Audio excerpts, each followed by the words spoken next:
when contact within is truly made, shouldn't one expect that to appear in improvement, better health, morals, government, at every level of consciousness, in the way it can be understood in the awakening of human consciousness? Indeed, yes. As a matter of fact, that is the entire purpose of following a message of this kind, that you are not to seek things, you are not to seek in the outer world for improvement, you are to seek only the attainment of a spiritual state of consciousness. You are to rise into that state of consciousness that recognizes one power, recognizes all mankind as being really the divine Son of God in their real being, and as you rise to that level of consciousness, it naturally outpictures itself in the form of health, harmony, wholeness, completeness, perfection, in every way necessary to our everyday experience.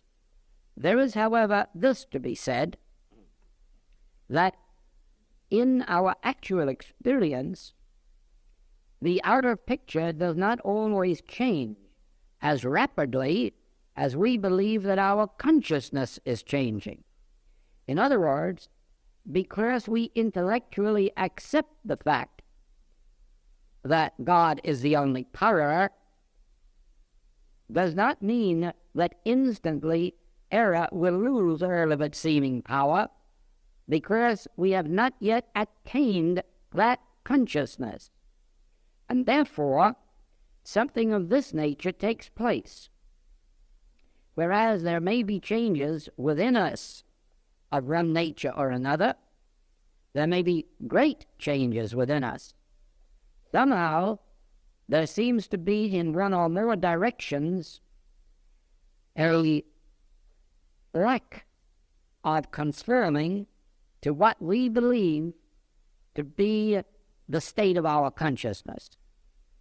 And let me illustrate that. I have given this to many classes, but the illustration fits in here. After my own experience of my first illumination, my entire life changed. The past was dead, and a whole new life began. But on one particular point, my demonstration yielded slowly. At times it looked as if it weren't going to yield at all, and that was on the subject of supply. Supply gave me my hardest battle and longest one. And I had many ups and downs. I had the supply problem met once when it seemed to me that I was firm in the conviction that because I was in God's work, that God was meeting my daily need. And for a while that seemed to be so. And then all of a sudden the picture changed and the need was not being met promptly or abundantly. And then a second unfairment of supply came. And this one carried me forward for quite a while. And it was more along the line of God's presence. And then again it fell away. And it just seemed as if supply was one of those things that was not going to manifest in my life. But there came a third revelation. And with that third revelation, the entire situation broke. It changed and remained permanent. And this time, it was a revelation which really is the foundation of the message of the infinite way. It is the reason there is an infinite way. Because without this revelation, there would have been no major principle on which this work could be based. And this revelation had to do with the word I. Now, you see, up to that moment, I meant Jared. And Jared meant he had to have food and clothing and housing. And that meant it had to come from somewhere. And since he was in the spiritual healing work, naturally it should come from patience or from students or from gratitude. But you see, that was one as a spiritual picture. And in this final revelation, it burned. Light came. That I isn't Gerald, I is God.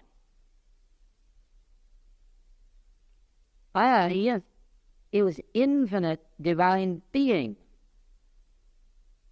I is the offspring of God or Christ of God.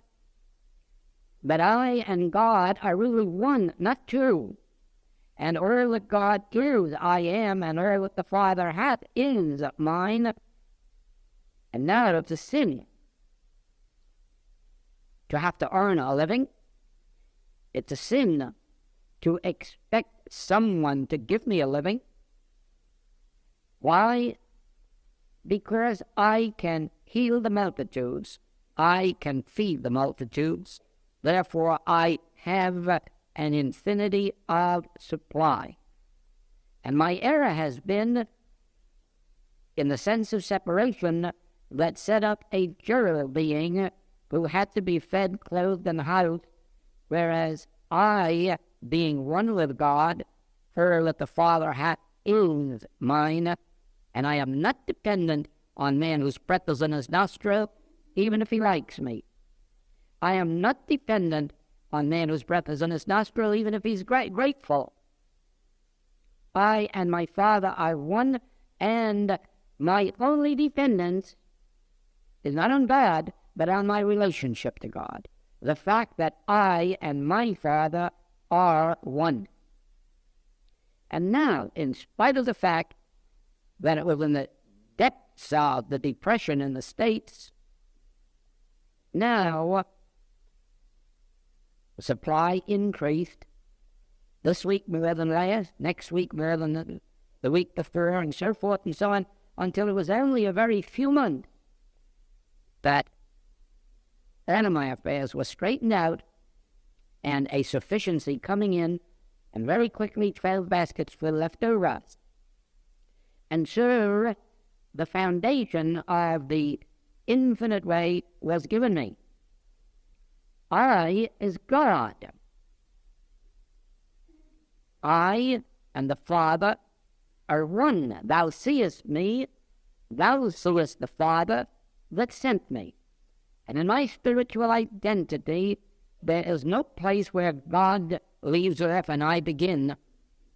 For we are one and not two, and all that God is embodied within me. God has given me jurisdiction over all that is in the sky, in the air, in the earth, and the world is beneath the earth. And as long as I do not look outside of my own being, as long as I reckon, as long as I realize that whatever the nature of God is the nature of my being. Whatever the quantity of God is the quantity of my being. Whatever the quality of God is the quality of my being. And God is pouring his infinite self through me. And it is for this reason that healings can take place.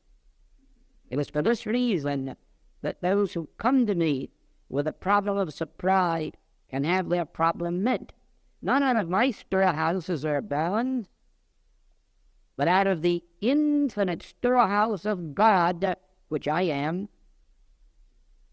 and which I recognize you to be.